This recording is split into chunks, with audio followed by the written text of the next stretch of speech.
नमस्कार, मी पवार माधवी. माझ्या किचनमध्ये तुमचं स्वागत आहे. आज मी करणार आहे मिरची भरीत. मोठीवाली मिरची आहे ते मी तुम्हाला दाखवते. गॅस तर चालूच ठेवलं आहे मी हे गरम करण्यासाठी. ही मिरची आहे ते आपण बेसनमध्ये तळून खात होते, पण मला त्याच्यामध्ये बेसन नाही टाकायचं आहे.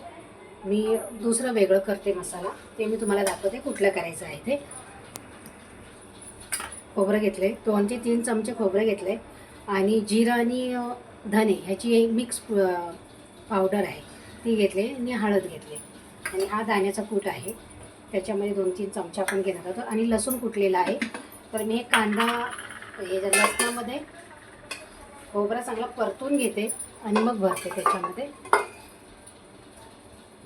हे बघा, आपण थोडंसं तेल टाकलं, त्याच्यामध्ये टाकूया लसूण, सगळे मसाले चांगले, खोबरा चांगला मसाल्यामध्ये भाजून घेऊया. त्या लसणामध्ये मी टाकते हा खोबरा,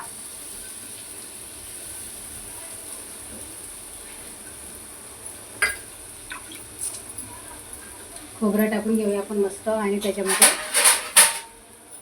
परतून घेऊया. थोडा भाजून घेतला ना खोबरा की कचकच लागत नाही दाताला, चांगला लागतो खाते गेली. आणि आज गुरुपौर्णिमेचा कोणाचा उपवास आहे का, तर आम्ही संध्याकाळीच सोडणार आहोत उपवास, कारण सकाळी पहाटे तर उपवास सोडायला होणार नाही, म्हणून आताच सोडणार. आणि आमच्याकडे कांदा लसूण खातात, असं काही कांदा लसूण वर्ज्य करत नाहीत उपवासाला वगैरे, तर आम्ही हे कांदा लसूणमध्येच करतो जेवण सगळं, कारण की ते सवयच नाही ना का बिना कांदा लसणाचं जेवण करणं, त्याच्यामुळे ती सवय झालेली आहे आम्हाला. कांदा लसूण हा पाहिजेच.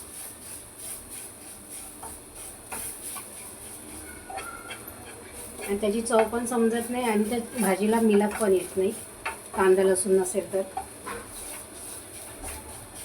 हे बघा, आपण चांगलं मस्त फ्राय करून घेतलं, त्याला थोडंसं लालसर करूया आणि मग आपण हे मसाले टाकूया.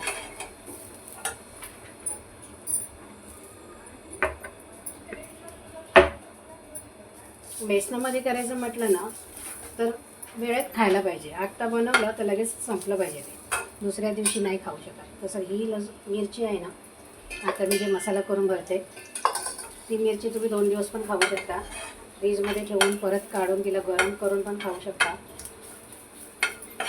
हे बघा, चांगला खोबरा भाजून घेतलं आहे. खोबरा भाजलं असलं ना की त्याला सुगंधच खूप छान येतो. तरी आपण जिरा पावडर, धने पावडर आणि हळद हे टाकलं आपण त्याच्यामध्ये. आता आपण ह्याच्यामध्ये दाण्याचं कूट टाकूया.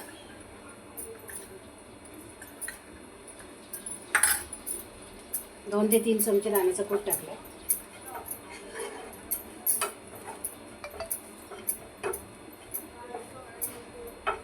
हे थंड झालं की आपण भरून घ्यावं मिरच्यांमध्ये.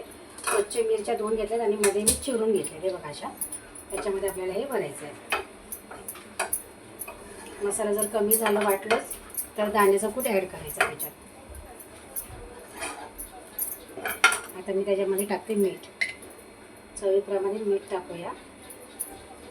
तिखट असते ना, थोडं मीठ जास्त कमी असलं तरी पण ती मिरची सहन करते मीठ, एवढं असं खार लागत नाही.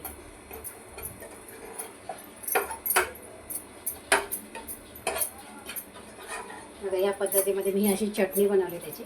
आणि आता आपण मिरचीमध्ये भरूया थंड झाल्यावर. हे बघा, या पद्धतीमध्ये मी भरले. अशामध्ये चिरून घ्यायचे आणि दाबून चांगलं भरून घ्यायचा तो मसाला, कारण की खोबरा आहे ना तो जरा उपसतो बाहेर येतं, म्हणून दाबून भरायचं ते. तुम्ही जर अशी कधी मिरची भरली नसेल तर भरा आणि खा, मस्त लागते खायला, चवीला. आणि हे थोडी पोळल्याच्या नंतर आपण त्याच्यावरती लिंबू पिळणार आहे. तर पोळून झाल्याच्या नंतर त्याच तव्यामध्ये मी आधी भरून घेते, मग गॅस लावते. हे बघा, ह्या पद्धतीमध्ये असं मस्त भरायचं,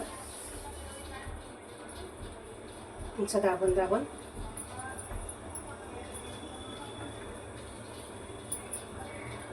माझ्या मुलग्याला बेसनामधले आवडते, पण बेसनमधले कसं टिकत नाही ना.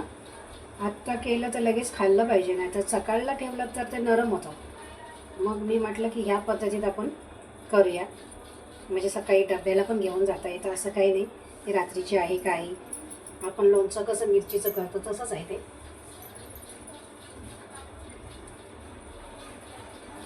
असं करून ठेवलं तरी 1-2 दिवस खाऊ शकतो आपण. रोजच असं तळणीचं खायला हवं असं काही नाही की एकदाच करा खा, थोडं थोडं खाता येतं.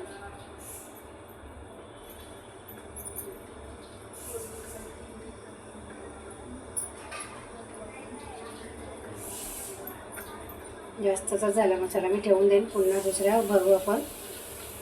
मसालाही राहू शकतो, भाजून घेतलेला आहे.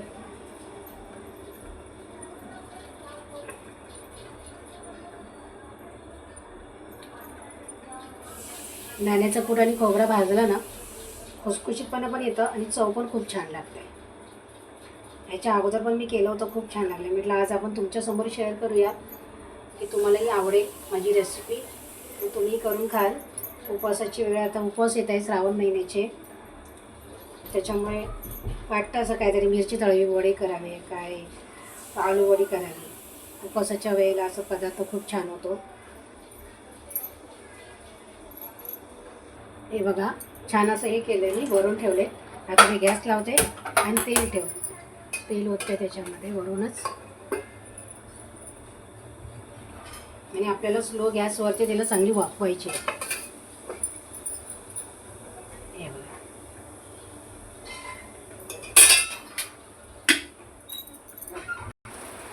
हे बघा अशा पोळल्यात मस्त त्या. त्याला मी थोडंसं मोठं करते असं या पद्धतीमध्ये.